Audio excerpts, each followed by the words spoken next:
নমস্কাৰ, আজি মই বনাম কলপাতত দিয়া মাছৰ কণী। তাৰ কাৰণে কলপাত এখিলা অলপ জুইত লেৰাই ল'লোঁ। তাৰপিছত এয়া লৈছোঁ মাছৰ কণীখিনি ভালকৈ ধুই ল'লোঁ। এতিয়া মই কলপাতখিলাত মাছৰ কণীখিনি দি দিম।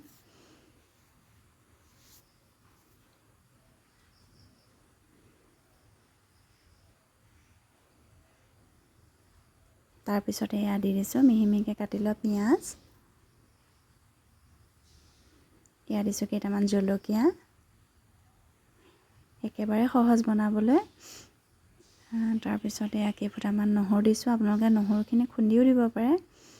এয়া মিহি মিহিকৈ কাটি লোৱা আদাখিনিও খুন্দি দিব পাৰে, যোনে যেনেকৈ ভাল পায়। এয়া দিছোঁ কেইটামান পদিনা পাত। পদিনা পাত দিলে গোন্ধটো অলপমান বেছি ধুনীয়া হয়। ধনিয়া পাতো দিব পাৰে। তাৰপিছতে দিছোঁ নিমখ, হালধি গুড়ি,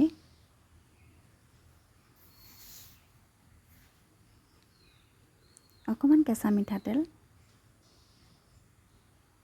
এতিয়া গোটেইখিনি মই ভালকৈ সানি ল'ম।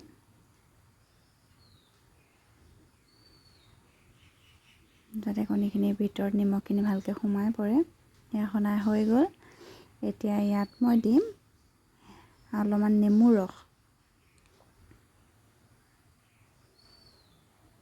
নেমু ৰস অকণমান দি দিম।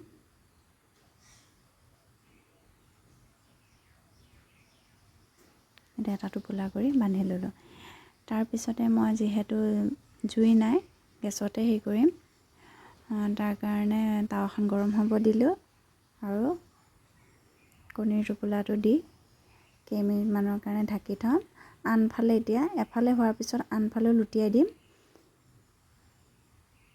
এইদৰে দুইটা ছাইড ভালকৈ সিজিবলৈ দিম। প্ৰায় 45 মিনিটমান মই কম জুইত ৰাখিছিলোঁ।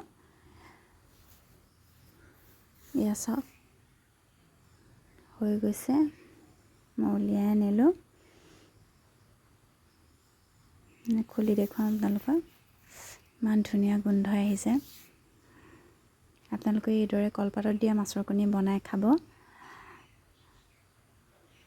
খাবলৈ খুবেই ভাল হয়।